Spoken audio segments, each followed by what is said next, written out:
Yeah, so hold on. I think she'll probably try and come in just a bit. Because I Yeah. know she's having problems with her audio. Oh, there she is. Ah, okay. Okay. Okay, let me start again. Good evening, everyone. I'm Xavier. I'll be your moderator for tonight. Thanks for joining us on our Facebook Live today. We'll be talking about the Black Lives Matter movement, which has sparked by unlawful murder of George Floyd in the United States. Compared to our previous session, this will be a bit serious in the topic, but it's one that we can learn from and apply to our own Malaysia context. Joining me today are the wonderful Daphne Iking and Lina Teoh. And so stay tuned. We dive into Black Lives Matter, racism, and why should we. Before that, then it would be awesome if you guys share this live videos on your social media platform. Firstly, please allow me to give you a short introduction of our guest today. Daphne Iking is a Malaysian beloved TV personality, MC, actress and TV vlogger. As a mother, Daphne is an avid child advocate of children and parenting issues. Welcome, Daphne Iking, to Hi, this live. guys. Good evening, everyone. Hello. So now I'm Lina Dio represented Malaysia in Miss World 1998 and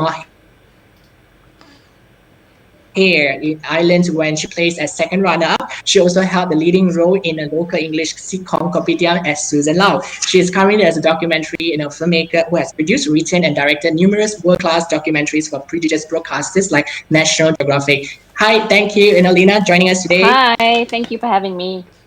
So before we start, could both of you share about what you have been up to recently? Are there any exciting project coming up? Definitely start first. Well, right now I had to let go of my hair because I had to take one shoulder off, and I didn't want people to think that I'm doing some obscene sex act for you guys out there. I'm actually breastfeeding my newborn. I just delivered my fourth child, a surprise to everyone in this household. He's about 3 weeks old, and that's what's been keeping me busy. But yeah, other than that, I've been on MCO live streaming, just like what you're doing, Xavier. And I think this is going to be the new norm for us broadcasters.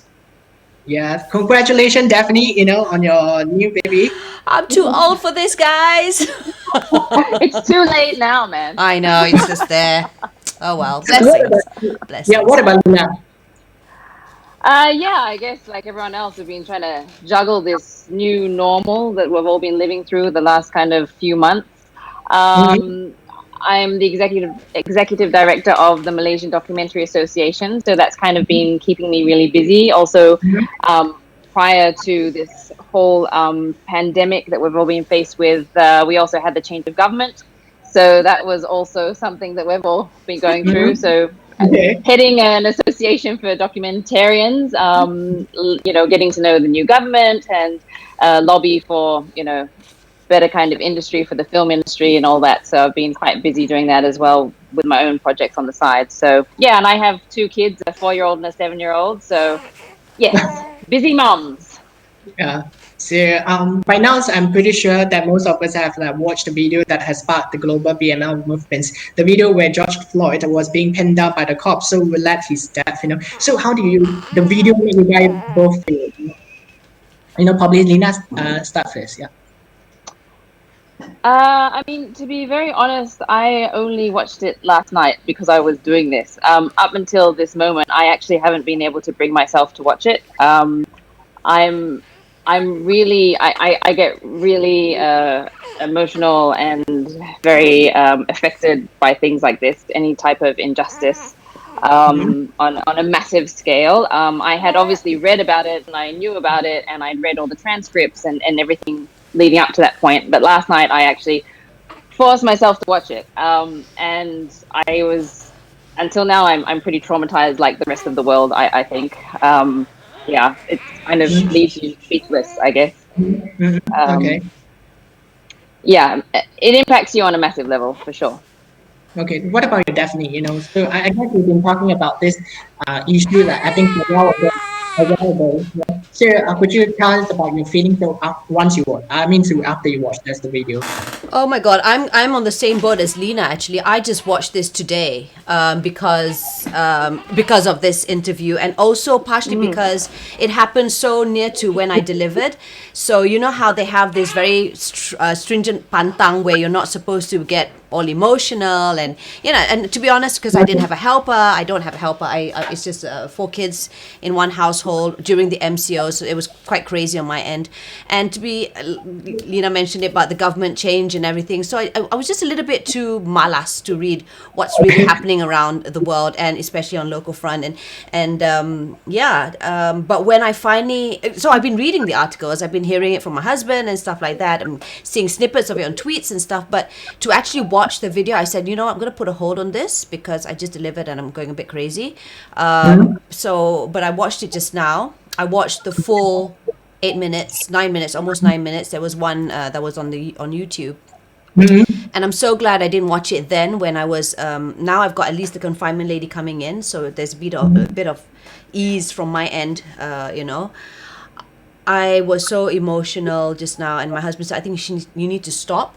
Watching it right now because it's getting to you and it's stopping, because the baby was affected when I was Okay, yeah. breastfeeding, so it's horrible, it's terrible.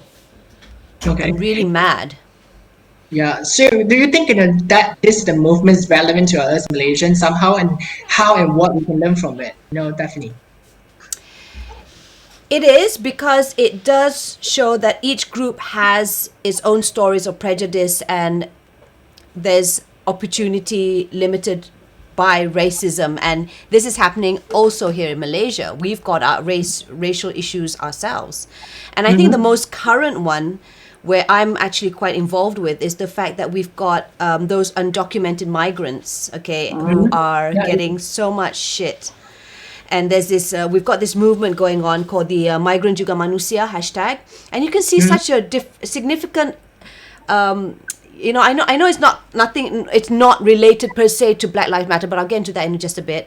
But it's about how people are so afraid, there's so much fear about something that they are not familiar with, or if they feel that, mereka ni, migrant ni bukan orang kita, kenapa kita perlu jaga mereka kalau kita tak jaga kita diri dulu. During this MCO, emotions are running high, and it goes back to the Black Lives Matter. I was watching one of these documentaries again, because YouTube just leads you to one video to another. And I think it was interesting to see how one person who went through the process of looting, what happened back in 1968, to what has happened here post the George Floyd murder. And she says there's a difference where back then, when the protest took place in 1968, you can see how the blacks were saying, okay, when the whites, there was some good-kinded whites who wanted to come in to fight for change and stuff like that. And they said, this is our battle, you don't come in, this is our battle, this is our fight. But now you see everyone coming in. There's a diverse lot who are coming in to be more vocal. Maybe it's amped by social media, and everyone who feels oppressed, be it by color or by your sexuality. So everyone's coming in. It's not just Black Lives Matter anymore per se. It's not about Black lives. It's those who are oppressed. Lina, what do you think? Yeah. I'd have to say yes and no. I think none of us can pretend to remotely understand what it's like to live in their shoes. I mean, there's 400 years of oppression and history there in America that I don't think, I personally wouldn't even begin to say that I understand what it is like to live in that society under that kind of extreme racism and oppression. But I think there are similar areas that we can pull from, like, Daphne was saying, we definitely have racism here, we have racism all over the world. I grew up in Australia, a predominantly very Caucasian white society, and I'm obviously, not, white. So, I had to deal with that growing up, and I was definitely the minority there, even as a very young child, at age 4 or 5, I had to deal with extreme racism, being the only non-white child in my school. So you can you can kind of derive similarities in that sense. But I think in America, as you can see how much it has angered the mass population, there's obviously a lot of deep-seated issues there that have been, repeatedly pushed under the carpet for many, many generations for a very, very long time. And I think, yes, we have racism issues here, but I wouldn't say that it is to that extent. I think in that regard, I still think Malaysia is extremely fortunate. Yes, we have racism, we have, discrimination, but nothing like what I saw in that video. Unless I could be completely naive and ignorant. It may be happening in some corners, but it's not happening on every street corner. Yeah, because speaking about that, there's a lot of negative stereotypes about the Africans in the community in Malaysia as well. So, such as associating them with crimes and drugs. And how do you think we can change that perspective, Lina? So to me, everything comes back down to education. The more ignorant we are, the more we don't know about anything, whether it be a culture, a people, a religion, or whatever. What we don't know, we fear. When we fear something, we discriminate out of fear. I mean, that's, to me, it's a very basic calculation. So even with my own children, for example, I think that's what I'm trying to eliminate. The more educated and the more empathetic, the more compassionate, the more we understand about each other, the less we're going to fear each other. So, if you don't expose people to understanding different cultures, then that's what you're going to get. And that's unfortunately why it tends to happen in more rural parts of countries, because there's less exposure, there's less education to different types of lifestyles or communities or cultures. And that's where this fear and mob mentality comes in. So what about you, Daphne? I have to agree in so many levels with what Lina just said, all that and more. And I think Lina and I both know this person, a friend of ours. When she first told a group, well, I don't know if she told you at the same time, but when she told a group of friends of ours that she's dating a South African guy, I remember that production team, someone said, huh? Dia kahwin orang Afrika? Ya Allah, hitam-hitam. Elaine suka orang ni. Dr. Kumai mentioned Elaine. Elaine suka orang hitam-hitam. Gagak. You know what I mean? And that's when, and they started laughing. And then someone said, bukan Afrika jenis itu. They said, dia South African. Pak Saleh punya South African. Oh, so that's okay, right? Exactly. And they laughed it off. And at that point, as I was a spectator, because obviously I knew who she was dating at that time. Now married, happily married, by the way. I now going back to this topic, I feel bad that I didn't say something then. Like I sort of like, I didn't laugh because everyone like, yeah, I went, ya Allah, korang ni. But that was the only thing that I contributed towards that.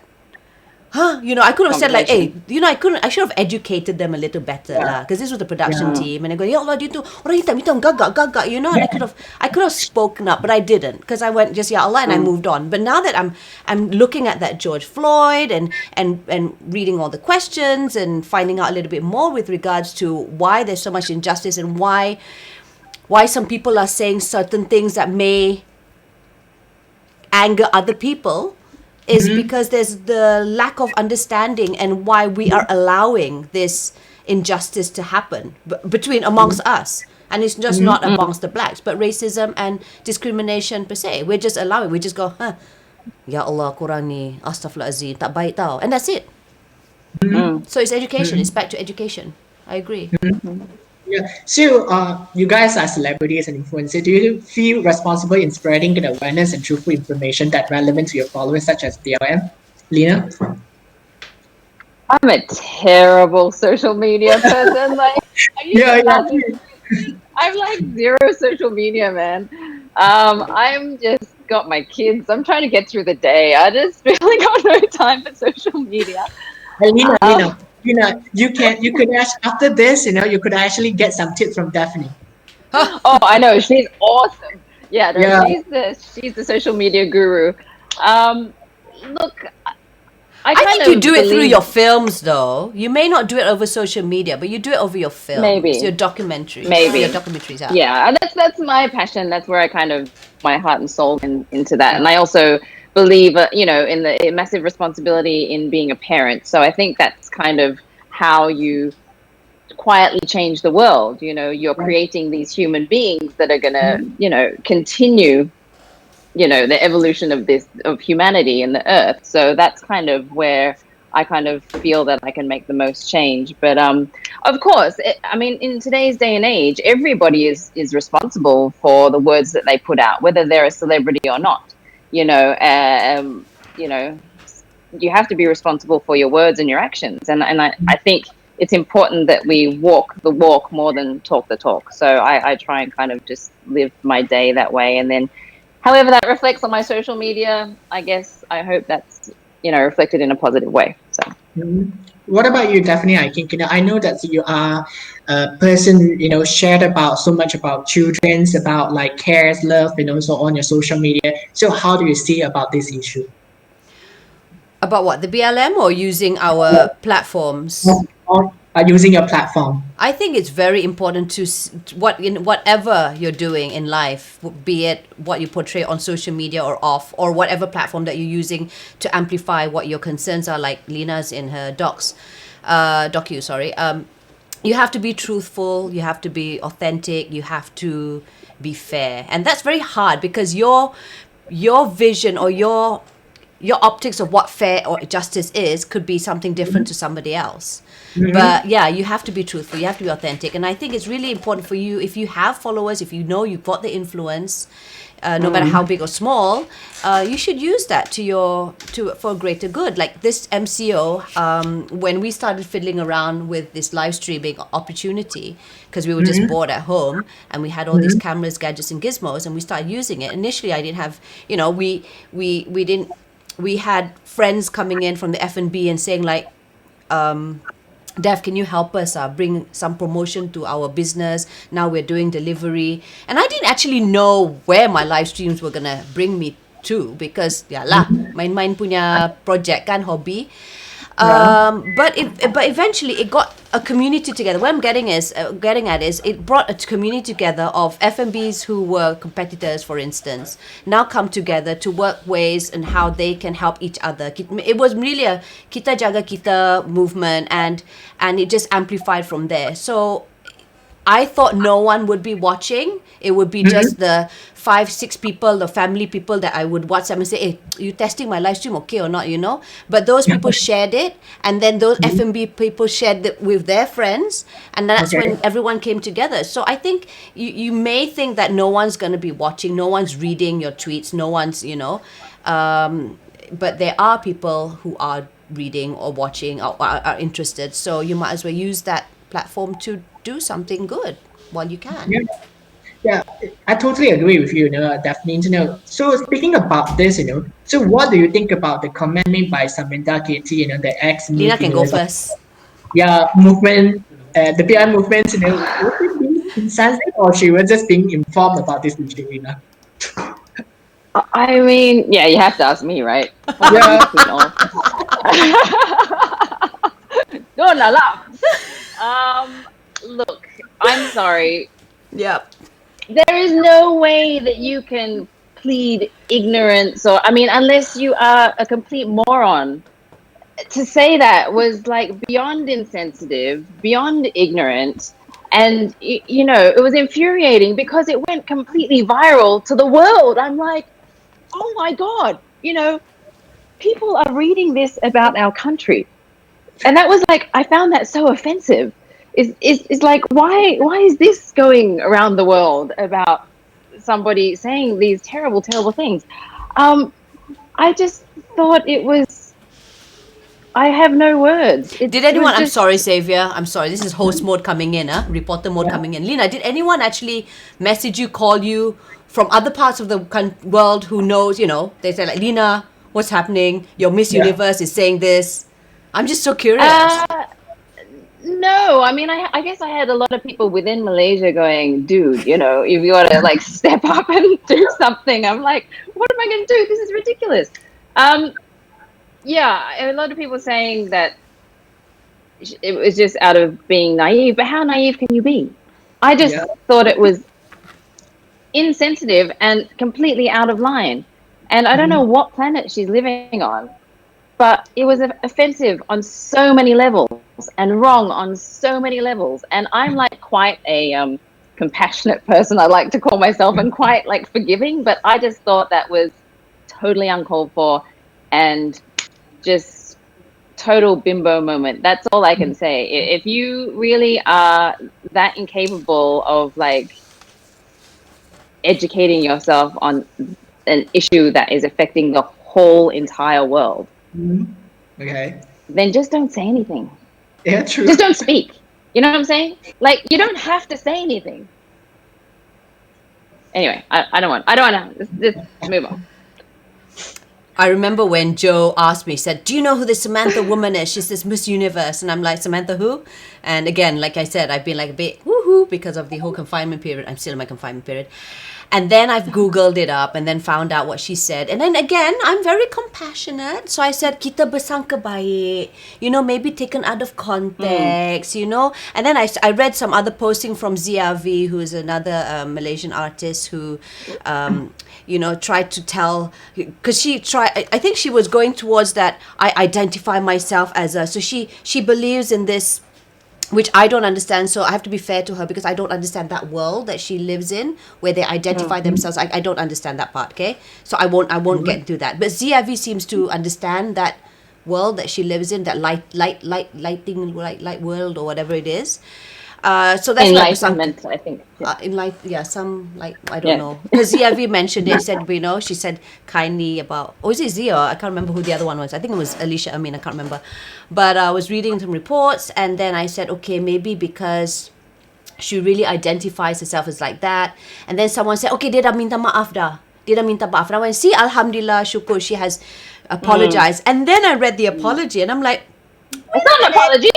how's that Yeah, an that's not apology? apology. And I'm like, susah sangat lah defend you perempuan. It's very hard to defend. Because my Yeah. husband's like, see, this woman really stole her. What does Elaine have to say about this? Da, da, da, da, da, da. And getting all, and we don't want that. It's I'm sorry, I couldn't defend her. I'm the same boat as you, Lina. I was just couldn't. Yeah, I couldn't. I normally would be very open to understanding other people's point of view, but hers I just couldn't get my head around. I mean, no, to be fair, I understood where she was coming from. Yeah. However, we are physical beings living in a physical world Yeah. with physical issues, very real physical issues that we are all having to deal with and being confronted and challenged with. And that's got nothing to do with this whole esoterical kind of, Oh, that's the that word. doesn't That's the come word. in Yes. esoterical. Yeah. Yes. So I understand where she's coming from. I do. But I don't excuse it as a comment for people that are suffering. So to me, if you are that enlightened, you Mm-hmm. are a compassionate person. Mm-hmm. Mm-hmm. Therefore, you should be connected to other people's pain. Oh, Yes. yes. Yes. Yes. And there was zero empathy, zero compassion, zero understanding, and zero connection to anyone's pain. It was just downright selfish and I don't think it was well yeah. thought through, and that's why I gave her the benefit of doubt. And then when she apologized, but she didn't really, it didn't seem to me as an apology. That's when I went, that's a bit hard. But at the same time, it made me realize that how important our messaging is. If you're gonna put something out there, you need to be really well informed. It's okay to Yeah. have your opinion. I think it's okay to agree to disagree also, but what Absolutely. your intentions are can be misconstrued, and you have to be Mm-hmm. just, you have to be ready for the backlash lah. I mean, I faced that before, so yeah, Yeah. Mm-hmm. Yeah, you exactly. Yeah, know. me too. So she Yeah. cannot be So, defensive. She just apologize. I don't be defensive yeah, lah. but until today's, I actually check her Instagram, but it seems like she is still very ignorant. She's still very ignorant. Yeah. So speaking about that, so what advice would you give the other influencer to avoid from making such a mistake? You know? I keep telling you I'm a terrible influencer. I don't think about it much, to be honest. Like, I really do believe that it has to. I'm terrible because I always kind of say what I feel, as you can see what I've just probably said the worst things. Um, Mhm. so I'm not really good at putting on a face or whatever. What you see is what you get, kind of thing. But I believe in that. On whatever platform, whether you are, everybody is an influencer. Whether Mhm. you are influencing the people in your immediate community or within your own family, everybody influences somebody, some other human being on this earth. Mhm. So everybody has that social responsibility, and I think you should take that seriously. You should always think about how what you say Mhm. impacts other people. Mhm. And yes, of course, it's more dangerous now because we have the internet, and it's so everybody's like, oh, I'm angry about this. I'm just gonna blah, blah, blah, blah, out on social media, or I'm upset about this, or and everything. We hang all our laundry out for everybody to see. Mhm. But I think we do need to take a step back and really realize the responsibilities that come with that and the impact that comes with Mhm. that. I mean, this video alone and this whole incident, imagine this one video this 17-year-old girl took of this man being murdered in the street. If it had been like 10 years ago, this would never have even come to light. Mhm. But Yeah, true. because of this one video that this one person took, that influenced the entire world and has World. started, you know, this massive movement and has brought up all these, skeletons out of the closet to be dealt with. So that just shows how Mhm. much what we do impacts others. Yeah, true. Yeah. What about you, Daphne? I think, again, I'm always up for. I mean, I'm always vocal also on all my platforms, but I think that it's you can get your point across without being crude. Mhm. Recently, a very dear friend of mine has been hauled up, and he might face several years in jail because of what he has written on his social media with regards to Mhm. a royal family. Mhm. And some people, of course, he's a friend, so I'm defending him, and I know Mhm. how he speaks. He speaks in a very crude way, and that's how he signs off in all his Facebook social media pages with that nah nah, you know. Mhm. But at the same time, when I started listening to those who were angry with him about what he said all over his social media, and how it was offensive to the royal family or to the person who's suing him for whatever, I could see from their point of view also why they feel offended lah, because the words that he used were just very offensive. So, but I Mhm. understand where he is coming from also, because if you watch the video or what he was, sharing or what, I hope you guys know who I'm talking about. I just don't want to get into trouble. That's why I'm not naming names, just leaving it vague here. It's quite clear, Daphne. But you know what I mean. At the same time, he could have said it in a less. But that's just him. But we know how he is. I know how he is. I personally know, and he's a really lovely guy. Deep in his heart, he's such a lovely man. But fortunately, not everyone knows that. And that's why we need to be very careful. And if we want to be outspoken, we want to be vocal, we want to put an opinion across, let it be something that is still kind in that Yeah. way. You know what I mean? I don't know. I mean, I swear, I curse. I can say pretty offensive stuff, but I keep it limited to close friends or to my family. Itu pun I try to reduce because I got kids now. But, you know, that's why it was a bit tricky when friends started coming in and both sides, and they were saying like, but he shouldn't have done that. And I think that's also an important thing to realize. Mhm. You have to also listen to those who are against you, who are Mhm. feeling oppressed, or Yeah. on either side. So I think you need to listen. I think it's important to listen to both sides. Very important. I think Daphne has brought up this very important. Listen is the key component in communication. I do believe that sometimes you listen to others people who are probably against you. You actually will benefit from that comments in it. Don't you think so, Daphne? Sorry, I was losing you for a bit. I only caught you saying something about what. Can you just repeat that? I'm sorry. I'm just No, fiddling as with in my. I meant as in that listening is part of the key components communications. So sometimes we sort of like ignorance about the comments, negative comments about us, but somehow you listen to these negative comments will allow us to grow better, wiser persons. Don't you think? Don't you You agree? know, sometimes I get this from the media. They say, "How do you deal with negative comments on your social media?" And most of the time, I will either just ignore it. If it's very Yeah, offensive and it causes more hatred towards the thread, then I would yeah, just delete it, because why do I want hate on my homepage, right? My yeah. husband would like just block these people if he has any. But there was one particular tweet I remember. I was just in a good mood, and I was probably had more time on my hands, and I started Mm-hmm. debating with him because he was all like, "Oh, fuck you, this, like really crude comments coming in. You're bad, you're this, you don't know anything, you're not Muslim enough, you're not Malay enough, you don't understand the context." And I started just slowly, just talking nicely. I said, "Saya faham. Mm-hmm. Astaghfirullahaladzim, yalah betul lah kan, betul juga, tapi setahu saya, and I started explaining, but no F words, no nothing, no one calling him babi or whatever, because he was going all out. And eventually, the tone of the conversation that I had, lama juga Yeah. cerita ni dekat Twitter, the conversation started slowly going back, and towards the end, I kid you not, he said, "Betul lah, what Daphne, you are right. Love, love, love, love, love." From the first where he was calling me, "Fuck you, babi, you suka DAP, Cina, no, no, no, you tak tahu apa-apa," like, you didn't even get my race right, but okay, never mind. All that. And then suddenly from the end, it goes, "You are right. Terima kasih, Daphne. You're right. We can agree to disagree. Love, love, love. Love."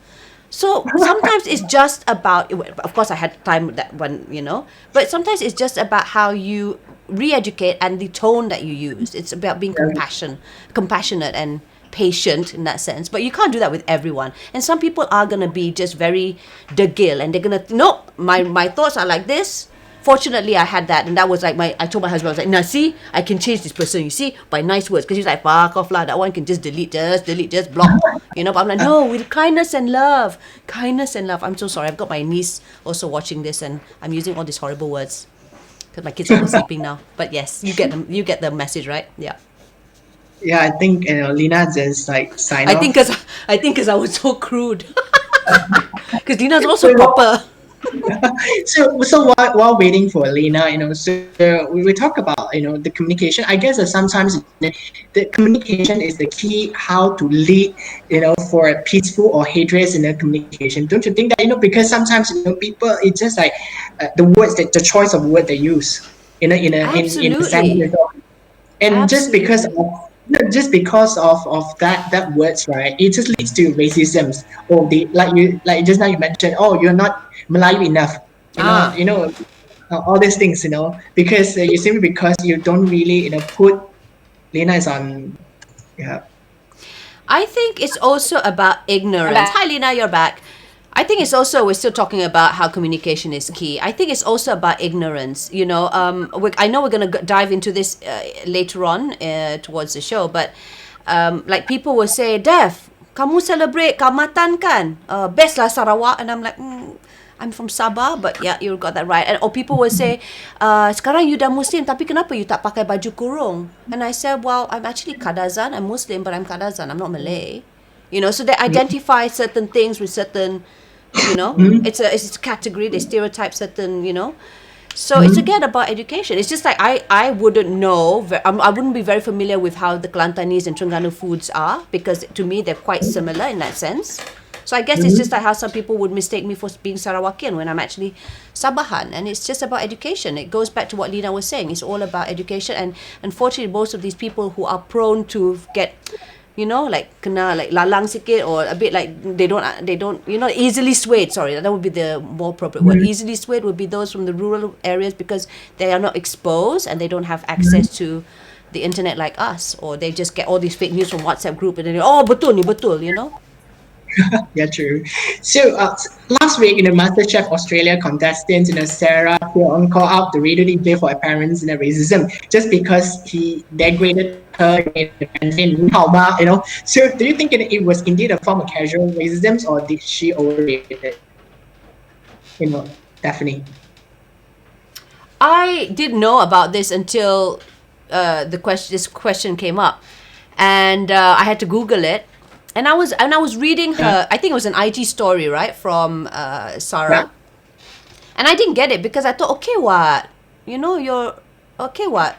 I think it's okay. And then I read some other reports, and I think the judge also was defending her and said, this is the problem. A lot of people still identify me as Asian, which what she said, she proud of it. She was proud of having Chinese ancestors or ancestry, but she still identifies herself as an Australian.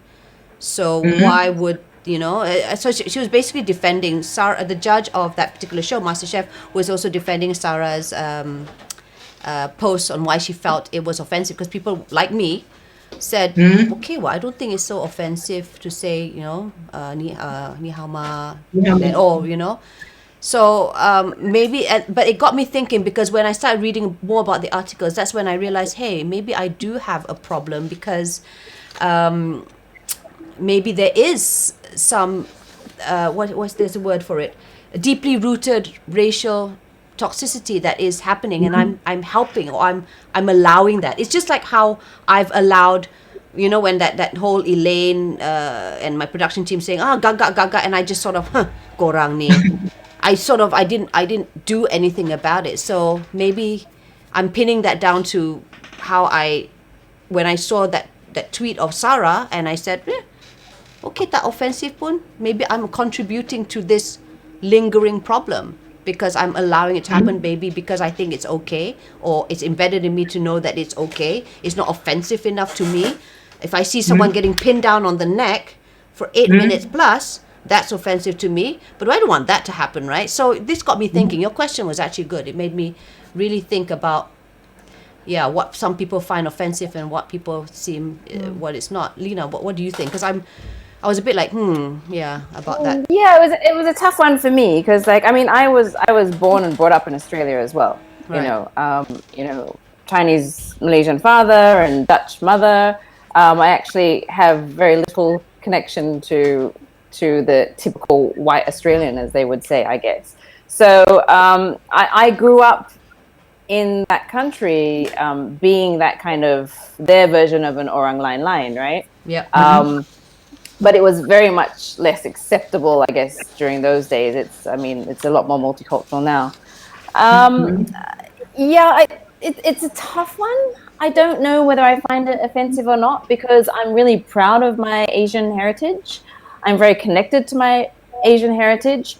So I personally wouldn't find it offensive, because I'm like, cool, I can answer that, and I think it's great to be know more than one language. Yeah. And I'm proud that I identify as my cultural history as Chinese and Dutch. So I personally don't find that offensive. However, I guess it's more about how it was said. Yeah. Why it was said, in the context with which it was said. And perhaps that's where when you're getting the information of an experience secondhand, it's difficult to understand. And maybe it was that was offensive, perhaps. Okay. I don't know. I mean, like, for me, speaking about the context, if the DJ is a Chinese today, this Chinese DJ is actually addressing these issues like to Sarah, ni hao ma, I think the outcome would be different, right? Well, and I also think in Malaysia, we live in a very multicultural country where we speak many, many languages. Yeah. So it's the norm, apa khabar, ni hao ma, le hao ma, everybody is like, you can say how are you and hi and in like 25 different ways, and everyone is like, yo, it doesn't really matter, it's not a big deal. But in Australia, when I guess you're speaking predominantly, everybody's speaking English, and then I think there's also a tendency, I have to be very careful how I word this, but I think there's also a tendency to be a little bit disconnected from our cultural roots to prove to be the norm. And I felt growing up as not the norm. I was always trying to envision myself as a white person just to fit in, right? And that I was always trying to prove, no, I'm just as white as you are. when like clearly, dude, look at me. Do I look white to you? No. So that was never going to happen, right? But as a child, I felt that I needed to prove that I was just as white as the next person because, I ate different food and my parents spoke different languages at home and we had very different cultures. We celebrated Chinese New Year and, all these different things that none of my peers in my school could identify or relate to at all. And I felt that I was not allowed to be proud of that. And I was not allowed to own that. And because of that, I felt growing up in that society, I had a massive identity crisis. And I actually struggled as a child to really kind of accept the whole part of myself as being all those different diversities, because it was so important to me to fit in and not be discriminated against because of my cultural differences. However, in contrast to that, when I moved here and lived in Malaysia, it was like a sea of people that were just like me. And I was the normal person, And so Lina, you're normal. I'm an online line and it's okay. I have a box. So it was really like a coming home for me because I was in a society that, yes, okay, I'm not the predominant, race or whatever, but it's still very much accepted that in our own weird eclectic way that we accept different races within our society, and that is the norm. And we're allowed to have those differences. It's not always that we get along or accept that about each other in every way. Look, we're not perfect. We're far from perfect. We have a lot of racial issues. However, whether bumps and scratches, whether we like it or not, all these races are Malaysian and we're all here to stay and we're going to fight it out to the end, or we're going to love and hate each other till the end. But that's what is this melting pot of Malaysia. And that's how it's very different to a country like Australia. Sorry, I went on a rant. Sorry, but that's, yeah. No, it was good. That was good. So, speaking about that, was it fair for Sarah to let out on her social media platform rather than politely addressing the issue in private with the DJ? Definitely. You are TV personality. You are doing a lot of works. And probably it's like you might come across with this kind of issue. How would you? If you are the Sarah, what would you do? Again, because I'm reading about this whole story, I'm not hearing it because it didn't even come out on air, right? So there's no actual, so we don't know the niyat and everything, as Lina was saying. What was the reason behind it? Was it offensive or not on their part? Even though apparently the radio station did apologize. Anyway, moving back, you know how social media is the only way to grab attention. I mean, look at POTUS, for instance. He doesn't even need a press release. He just tweets away and that becomes news. Yeah. That becomes headlines. So having said that, if I was Sarah and I'm just reading it again from, reading it from the article and understanding it from, a view from reading it over the article, I would have probably just said, I find that a bit offensive. And then start a conversation going on with that DJ. And he said, why? What did I do? I'm assuming that the DJ was, sorry, I'm sorry. Yeah, because you can't just assume that I'm, as opposed, she should have just continued. From the article, I read it as she just put down the call. I mean, she put the call down, right? I mean, she didn't continue the interview. That's what I assume happened because that's what I'm reading from the article. I just ended the call. That's what she said, right? She should have just continued. And then maybe at that point, it could have been educating the DJ, for instance, or it could have, benefited her if she wanted to really make her point come across. Might as well use a platform like the radio to just amplify it better. At least start the conversation going and addressing it then and there, because I think there's a word for it. It's can't remember what it is, but you know how you say it's like almost like a coward when you do it over social media and go like, when you could have just addressed it then. You had that opportunity to address it. Again, I'm reading it. I don't know. There was no radio. I couldn't find any radio interview about it. So I'm guessing that she ended it. I'm just assuming that she just ended the call, when I would have just like straight down. I've got like, hey, I find it offensive, like, dude. Why? Because da. I would have done that. I'll just say it straight. But then that's me. That's why you're cool. But that's me. So, what about you, Lina? This issue. I mean, say, was it fair for her to let out know on her social media? It's a free world, you know. Everyone's a different personality. Everybody is free to express themselves however they feel fit. I think. Look, I don't ever pretend to kind of understand why everybody does things, but you know, like I said before, am I cutting out? Yeah, yeah. Like I said before, I just think whatever you do, as long as you do that, Mm-hmm. you know, understand responsibility um, of that platform. So whatever you say, I guess you have to be responsible about it. Yeah. So we have few more issues about Black Lives Matter to Am I cover. cutting Then out? we'll get back.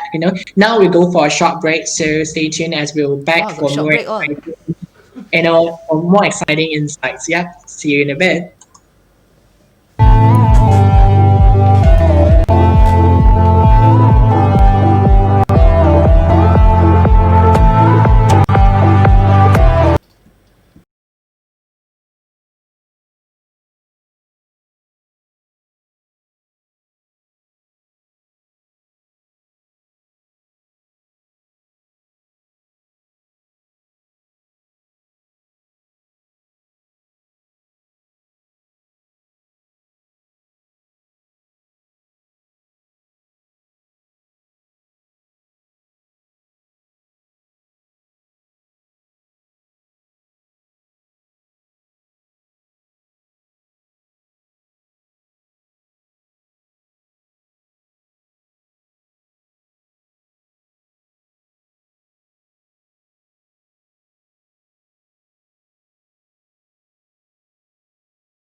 Issues. So as I said, that racism isn't getting worse. It's getting from have anyone participate in personal experience on racism, discrimination. Probably Lina had just mentioned about your personal experience. So especially in the entertainment industry, how has it evolved throughout the career? Daphne. Sorry. Oh my God. Did I just mute you? I'm sorry. Did I just? Yeah, We're okay, right? yeah, we are speaking about like discriminations in the entertainment Oh industry. my God. How has it evolved throughout your career? Okay. So Don't we're get gonna Daphne simple started. story for you, Daphne. Okay. A lot of people were surprised that I was pregnant with my fourth child. But those close Right. to me would also know. I mean, apart from the fact that it was because it was a high risk pregnancy, but I did this with my second and third pregnancy where I hid my pregnancy. Why? Because I was discriminated for being pregnant. Apparently, pregnant women cannot do shit. I don't know. I Yeah, cannot exactly. I MC. also didn't know. I don't know. I don't know. So I had to hide it. And it was very disturbing because some of the events that wanted to hire me, this was for the second pregnancy, first pregnancy and second pregnancy, and they found out that I was pregnant. And bear in mind, these were events that were supposed to empower women. And they found out that I was pregnant, and then they said, oh, susah lah kalau dia pregnant nanti, tak apalah kita ambil MC lain. And bear in mind at that point, for especially my first pregnancy, because I was still slim lah kan, tak nampak 6 months I tak you can't even see that I'm pregnant, right? The first pregnancy lah, the rest hancur. But then the first one tak nampak. Yeah, and if it was something where I had to bungee jump or go diving or do something a little bit crazier than usual, then it's fine. But I'm behind a lectern doing my stuff on a, I'm a professional MC and I'm just doing it behind a lectern, or some people call it rostrum. It's wrong, by the way, it's lectern. But yeah, and I'm doing my shit there, and people are still saying, oh, she can't perform. So I found that very offensive. So I remember for Isidore, I kept it quiet and I was still emceeing all the way to my 8th month for this pregnancy because I was in during the MCO. Yeah, people didn't know, and I just kept it that way because that was my form of discrimination. Can you imagine? Yeah, that was one of them. There was one, I remember a boss, an ex-boss, who said, make her look less pregnant. Uh, Yeah. Oh my And again, I thought, because I asked I'm one of those blessed where I don't really puff up in the face. Everything else puffs up lah, but my face tak nampak lah. And she said, make her look less pregnant. I'm like, how can you make someone who's 7 months pregnant look less pregnant? And it was for something that had to do with women, huh? So, what, women cannot get pregnant, cannot get married and get pregnant, is it, and have kids? So that was very disappointing, to say the least. I was very disappointed. I was very disappointed with my producers for not standing up, especially because it was a women's show, and it was really sad. I was very disappointed. Yeah. What about you, Lina? yeah, definitely being female in this industry, definitely you feel it all the time, everywhere you go. I mean, I had a meeting, my first meeting in 3 months since the MCO started, with real people. I was like, whoa! With a government department, I won't elaborate which one, but there were 21 men and me. I was like, you have got to be kidding. It is the year 2020. Why am I the only female in this room? So yeah, I mean, there's not enough female voices. I think my only advantage is that I'm quite thick-skinned and I don't really care much about what people think, so I just bulldoze my way through things. Did you feel do you feel they're looking at you differently because you're a woman there, or? I've never been in that situation, Xavier, but yeah. I think so, definitely. And then, of course, I mean, having that whole beauty queen background is not really very helpful for being taken seriously as a woman. I mean, obviously, because you're supposed to be an idiot. And,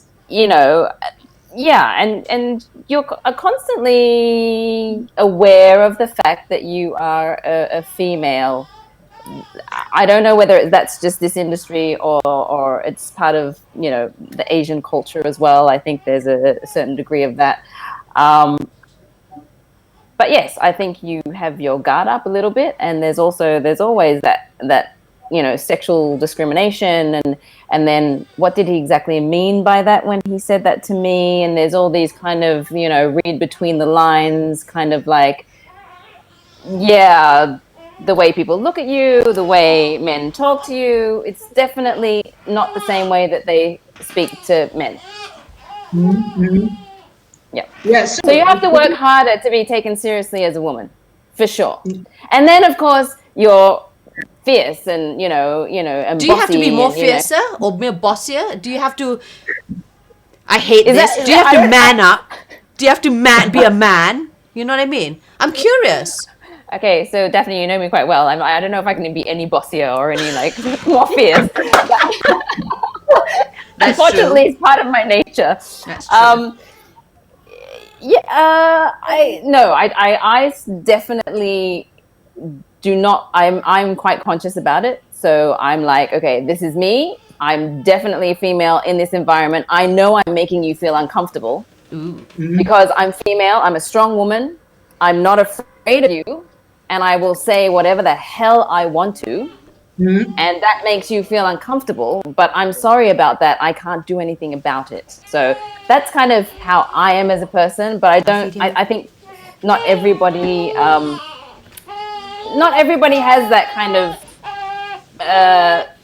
strength to be able to do that.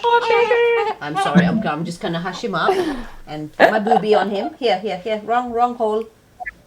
Yeah, so I mean, our industry is like fairer skin has always been the standard of beauty, while dark skin is actually being unfavorable. So do you think that our industry is actually beauty of this, which contribute to these issues of racism? Lina? Again, I'm like this terrible person who doesn't fit any of the boxes. I go up against everything.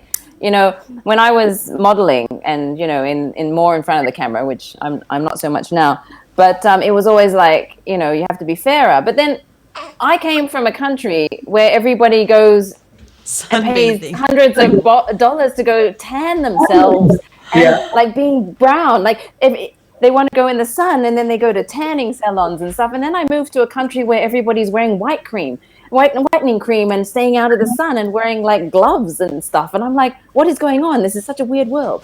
And then I'm half Western and I'm half Asian, so I'm all types of messed up. But yeah, I was always going out in the sun and sunbathing, and then I'd come back and onto shoot, and they'd be like, "Why did you go in the sun?" I'm like, "What? What did I do? What did I do?" Oh, she's brown. I'm like, seriously, this is the color of my skin. What's your problem? Like, So, I'm terrible with all. Yeah, don't ask me. I never follow the rules. Yeah. What about you, Daphne? So you've been in the industry for quite some time, and being in the acting Rub it in, scene, Xavier. the whole thing. Yeah. I remember joining this Miss Penang many moons ago, only because my the guy who was managing me then when I was in university said, "Def, if you win, you can do down payment for your kanchil." I'm like, that's good. Then I don't have to ride my motorbike anymore, right? So I joined, and of course I had the whole group of all my, my fun group of friends helping me out, getting me all because it's like this pageant thing is real deep, serious business, yo. I'm talking about, yo. It's crazy, I just thought I'll just go in there with my black shoes. No, you must have different sort of shoes, different sort of panties and underwears and bras and what have you. So anyway, I went there and I won. And I remember because, I spoke a bit of Hokkien, and I remember the girl who was everyone's favorite. Most of their favorite, because obviously I won. So bitchy. Just say it one more time. I didn't quite hear. Where did you say, Stephanie? Because I won. Miss Pesta Millennium. I'm like, when I look back at those pictures, I'm like, what did you do, woman? But I won and I got my kanchil. Anyway, and she said, how can she win? She's so black. She said that in Hokkien. And I turned around to her, and I was shocked and that was probably one of my first where like, wow. Because it was her group, it was not just her, it was her group. Like, they would say, like, I don't understand, how can she win? She's so ocha, she's so black, Because I'm, of course, like Lina, I'm like one of those who go to Penang Beach, and every time, I can skip university classes and stuff, like, okay, burn me, son, burn me, make me look hot like J-Lo, And many years later, I was casted for this particular moisturizer. And when they casted me, it was all fine and dandy. And the only thing, but back then when advertisements were all based on like proper casting and real, and the money was good. The money was good then. So they just told me, Daphne, you just let us know roughly when your menses is coming. Okay, it was that how serious their business was. And I said, okay, my menses like that. So they made sure that my timing of my menses would not be during production because they takut I get spots. They did not tell me to not stay out of the sun. So I went sunbathing that weekend and I came to shoot with darker skin. They were so upset and they flew me to Bangkok for that.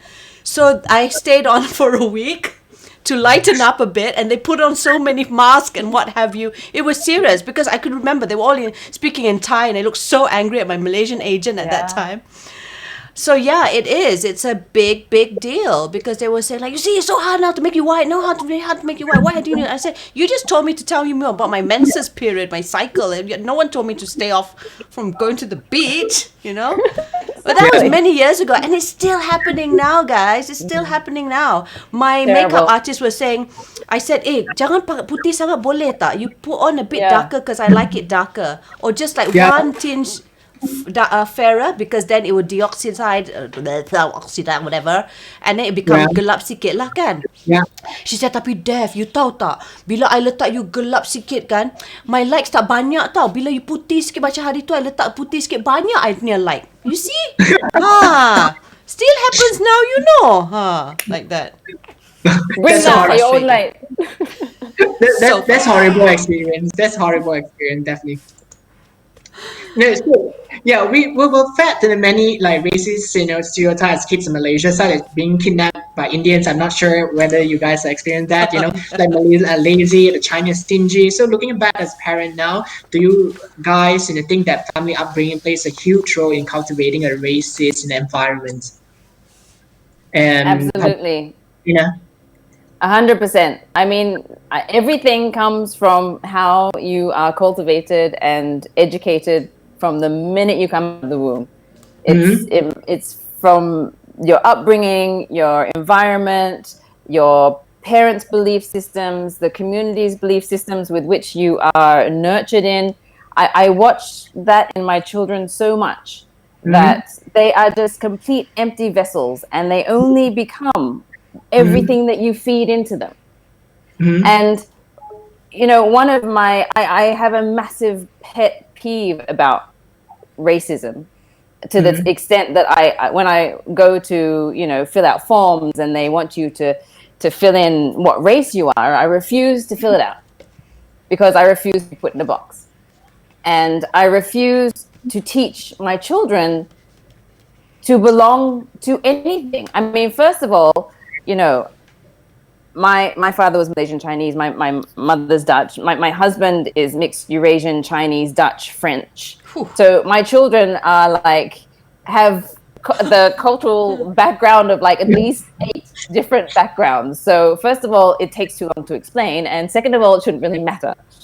Um, and I've kind of managed until my son's 7 now. I've managed up until I think until he was 6 for them to completely have zero understanding of the difference between racial backgrounds. I mean, yeah, they were very connected to their own culture, and they understood what the different beliefs and the different cultural customs that people celebrated and things like that. But out of respect and out of curiosity and out of being excited about certain celebrations and all that kind of stuff, we taught all of that from mm-hmm, various backgrounds, from mm-hmm, Buddha to to Islam to whatever, Christianity, everything. Again, about education. yeah, And that was my biggest concern about sending them to school. Because unfortunately, in Malaysia, you are forced to choose your school by race. And that was a massive challenge for me. mm-hmm, Because I deeply want my children to grow up being proud Malaysians. However, the education system has given me no choice, but because of my own very strong belief system about being non-racial, to mm-hmm, send them to an international school. mm-hmm, And this is one of the biggest reasons why I have chosen to do so, is because it is not an issue what race they are. mm-hmm, yeah, And that makes me very, very sad, mm-hmm, because I have been forced into that situation. it is, yeah, Yeah. So yeah, I'm very, very passionate about that. I don't want my kids to ever have any racial feelings about anybody from a different culture or background. I want them to be curious about life and learn and understand and be compassionate and empathetic human beings, and they're not going to get that in a local school, unfortunately, in my opinion. yeah. So, what about you, Daphne? I've only shared this with some random close friends, but I think it's important for me to bring this up because we're talking about racism and stuff. When I wanted to enroll my daughter, Isabel, in a Chinese primary school, a local Chinese local primary school, the admin was a Malay chap, Mm-hmm, and he was so happy to see us, my mm-hmm, husband and I. And then when because you follow, when I just backtracking a bit, I wanted to write Malaysian in the race for my kids, but they said tak boleh, mesti letak something. So I said okay lah, let's put more Sabahs here in Semenanjung. So I put her as Kadazan, okay?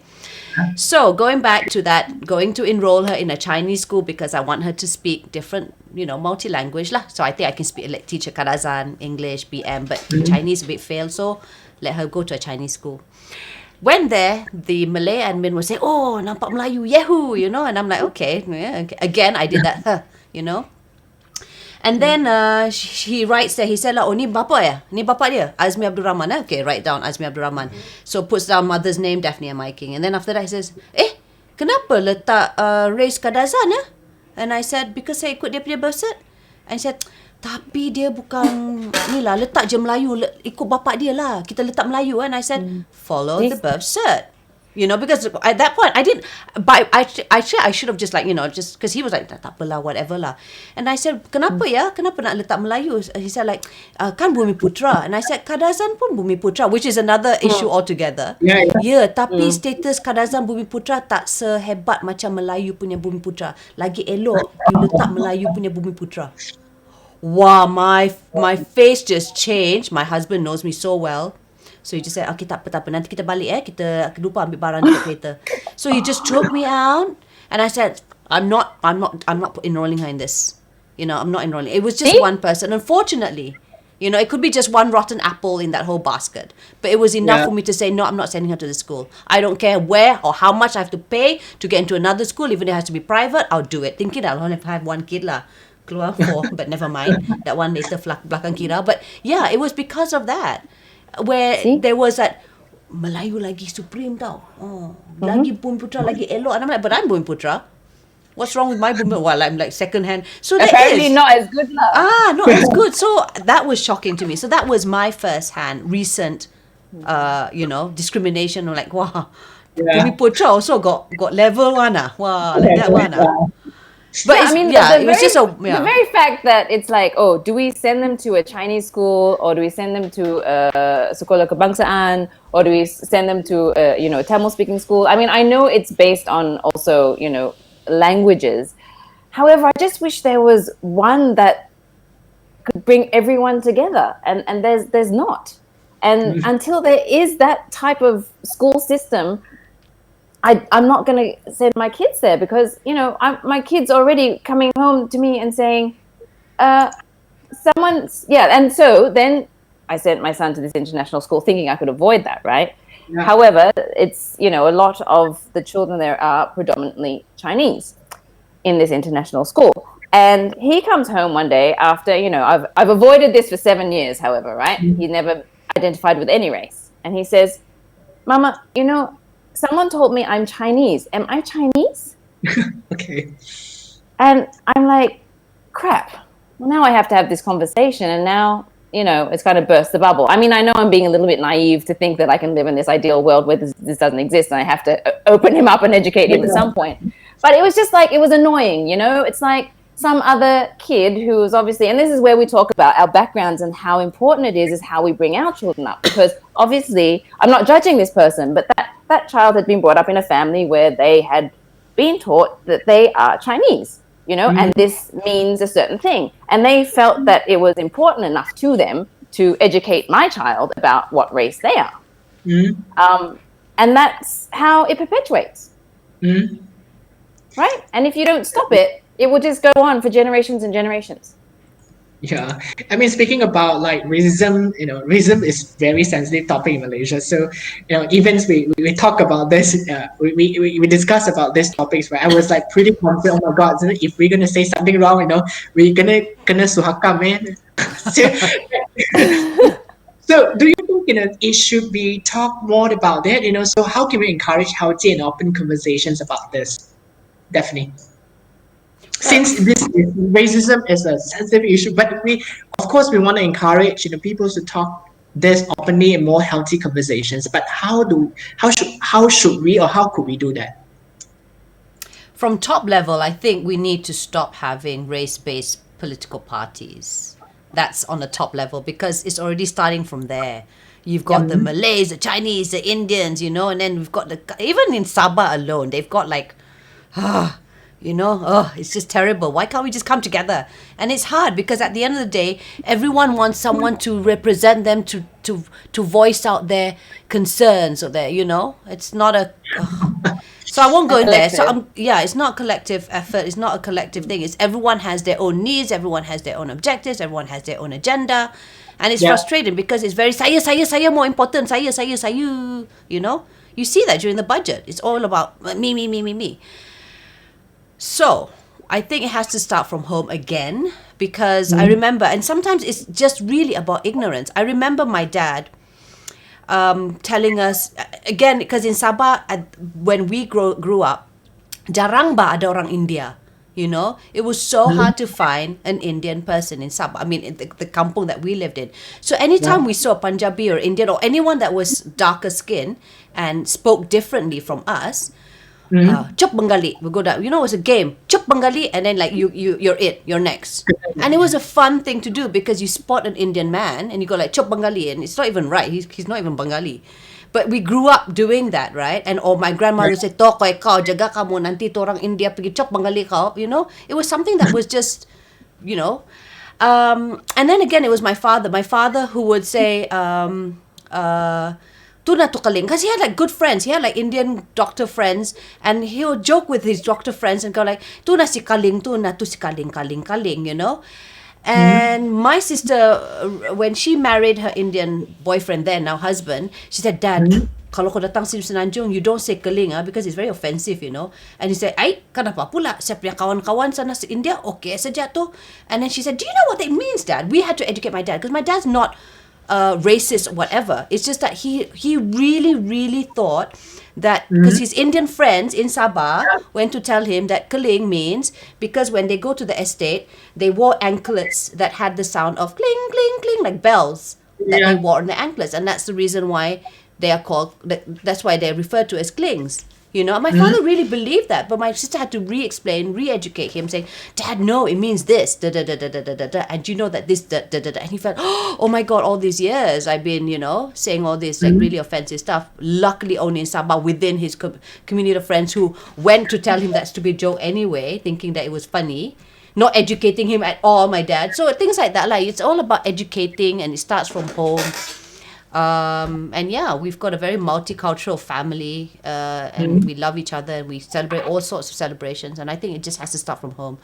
But if it was on top level, it has to be on our leaders. They are just perpetuating all this hate, racial spats, and it's just it's not working for us, the rakyat. And especially because again it goes back to the rural areas where they are not exposed or don't have proper access to, you know, the internet and stuff like that, where they can be more well informed. They just believe it as it is. Yalah, Cina tu jahat.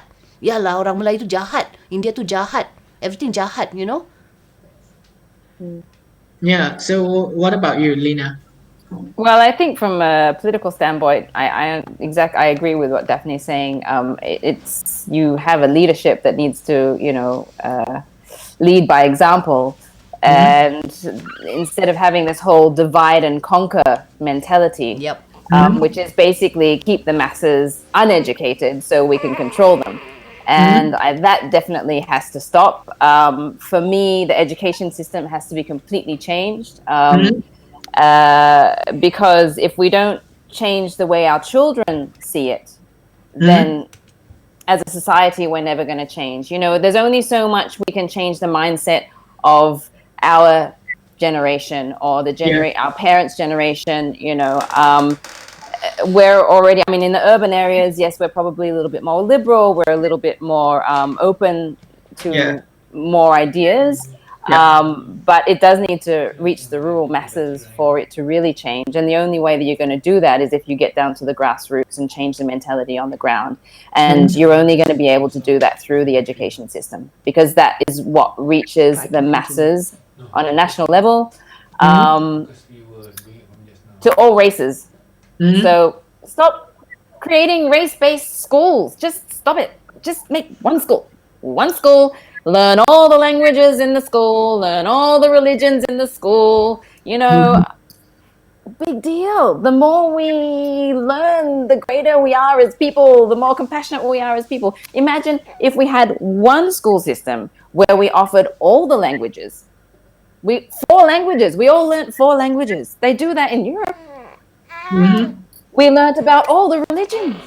It wouldn't mean that we had to follow every language or follow every religion or give up on our own culture. It would mean that we would have a greater understanding and education and compassion and empathy for everyone that lives in the country. Yeah, totally agree with you, Lina. Yeah, true. So, I mean, in your opinion, how should we work towards cultivating a future younger generation that is racially inclusive and harmonized? So, we talk about education, this is important. So, how can we cultivate that, Lina? Well, I can only do it in my own children at the moment. unless I run for prime minister, which is probably not going to happen. I was just like, go, man, go for it. Yeah, it has to come from the top. There has to be change. Mass change has to come from the leaders, because if we keep, these terrible policies and perpetuating these terrible examples of what we want our society to be, it's never going to change. I mean, I've only got 2 children. How much can I impact the whole entire society of Malaysia? I'm hoping that I'm doing a good job with them and making them a more understanding, empathetic, compassionate people, to be open to, just understanding other people's cultures and religions and races and accepting everything. I mean, I have friends from every single cultural background, and we don't have issues with each other at all. Some of my closest friends are from different types of religions and races, and they're like my best friends, and there's not an issue. So why is it on a larger scale always made an issue? Because on the ground, actually, we don't really care. Yeah, true. Right? So, yeah, exactly. I mean, don't we all have friends from every religious background and every cultural background? And we're good, right? We're okay. Exactly. Like, I'm like calling back. I'm like, yeah, I'm okay with that person. Yeah, I'm okay. Nope, no hell with that one. Nope. Yeah, so It could be just a bit. Is it really an issue? Is it, or because we're not facing it, or how? I don't know. I think I think it is. but sometimes I guess, like, this is about supremacy, as in, like, if you have to address, like you just now mentioned, Malay, you have to put Malay, you have to put Chinese. So I guess that's a problem when you have to categorize yourself, as a certain race. Yeah, it's a massive problem, because Yeah. then you bring up stereotypes, and you bring up judgments, and you bring up all these things that, to me, are not necessarily true. A person could be good or bad no matter what their religion is, or no matter what their racial background is. It's got nothing to do with it. Yeah, I remember. I think someone was pointing out to Isadore's name, and they said Isadore tu bukan nama Islam. So my husband being my husband, he said, so nama apa yang sangat Islam lah, Muhammad. I said, there's some Muhammads there also in jail, you know. Exactly. So it's they're good people, they're bad people. It's not about your race, it's not about your religion, it's just, if you're a good person, you're a good person. If you're a bad person, you're a bad person. And bad people can change, good people can change. It depends on the experience that's going, their journey. We don't know. We really don't know. So I think it boils down to being, what are your intentions? And you have to be compassionate and kind in your response to someone else. You have to listen, you have to communicate, but you can do it where you can both agree to disagree. I think that's very important. I mean, it's like we sort of come to an end. So on the last notes, if someone were to face racism in life, so what advice, approach would you give to the victim to address the issue? Would it be okay for them to share on the social media, or actually share with their friends or family members, Lina? So I guess, like, your friends, someone actually facing this racism issue. So how should they address this issue? Again, I think it depends on the person. It's always very personal what is therapeutic for each character and personality.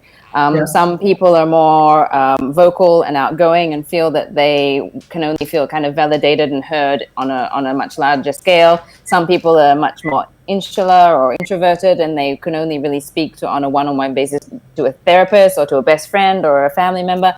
I mean, there's no one quick fix rule for everybody. I think it's completely personal, but I would hope that everybody has some kind of avenue or platform to be able to share any of those grievances or anything at any time, whether it be racial bias or anything, depression or whatever, that everybody has somebody to lean on to kind of help them through any difficult situations. For me, I guess what I'm teaching in my own children is that, you need to be proud of who you are. You need to be strong with your core and certain about know yourself, and know that no matter what anybody says to you, you can think about it and, Mm-hmm. you know, process it, and then understand that, well, is this true for me or is this not true for me? And if I don't think this is true for me, well, I'm a strong enough person. I know myself well enough that I'm a kind, good person, that this is actually not my crap. This is actually your crap. Yeah. So I can walk away from that, and I'm strong enough for that. And that's what I'm trying to build in my kids, that they understand and they know themselves well enough that they are kind enough people to not be shaken so easily by external negative forces, I guess. So that's the best you can hope for, I think. Yeah. So definitely, so what do you think about this? It just brought me to this incident. I know we're wrapping things up. So, whatever Lina said, I'm totally on board. And I wish I had shared this experience, which I'm going to share right now, with my parents, and I had parents like Lina to tell me to be strong. I remember when I grew up in UK, there was this guy, and his name starts with D. I won't mention. Okay, I can't. Devon.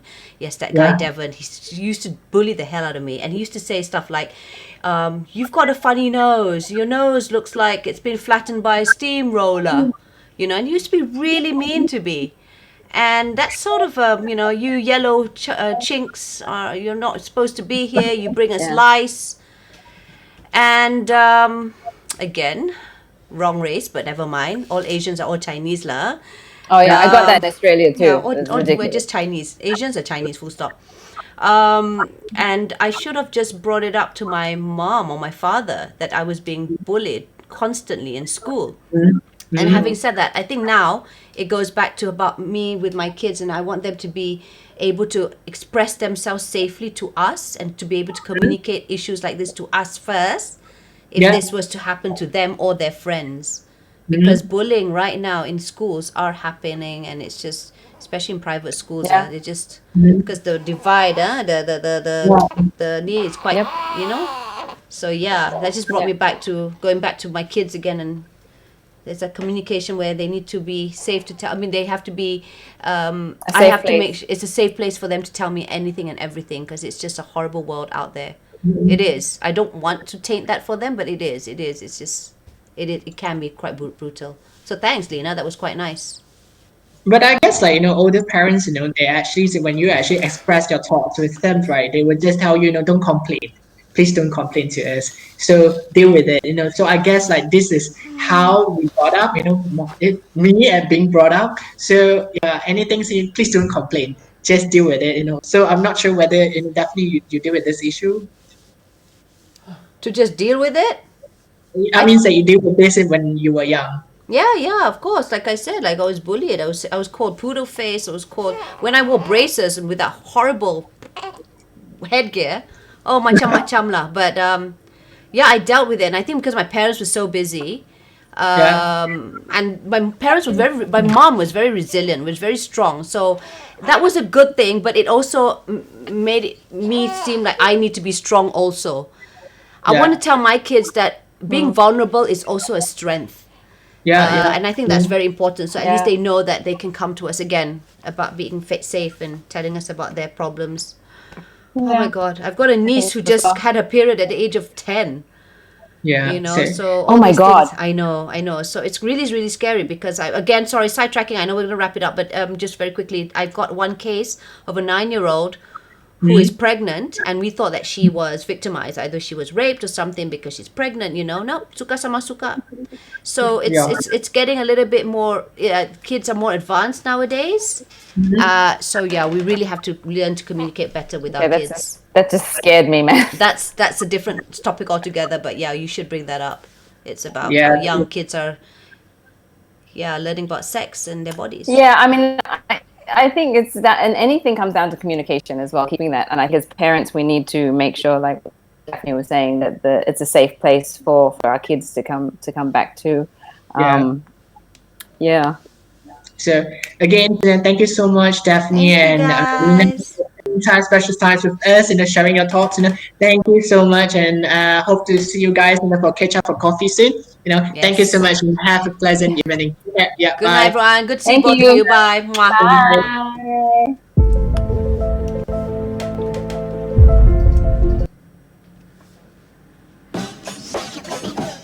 Bye. Oh, it's good. That was actually good, and we got a lot of people. Thank you guys for watching us all the way to the end. I know some of you still continued watching even if it was over IG Live. That's just crazy because, again, my IG Live platform is just to tell people that it's happening now. You can also catch this interview over my Facebook page, my YouTube page, as well as Xavier Ma's page on his Facebook, all right? Thank you so much for all your wonderful comments. Hi, wayo meta tu saya is divide and conquer. I'm like, oh, all over the place today. And thanks for watching. Being a socialite, your voices are definitely heard by a wider audience. Hence, keep repeating it. The rest will follow. And as time goes by, generation evolves. Inshallah. Amin. That was crazy one. And we're going to go off now. No, we can. We'll for you. I'm just, yeah, thank you. Daphne and friends. Yeah, that was Lina Teoh, former... I don't want to call her what a former. She's now, she is a filmmaker, wonderful friend of mine, very vocal.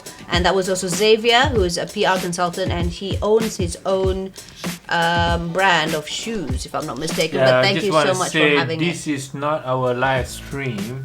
It's Xavier's live stream. Correct. And we are re-streaming his live stream. That's right. So, faham je lah. Alright then, bye guys, take care. Mwah.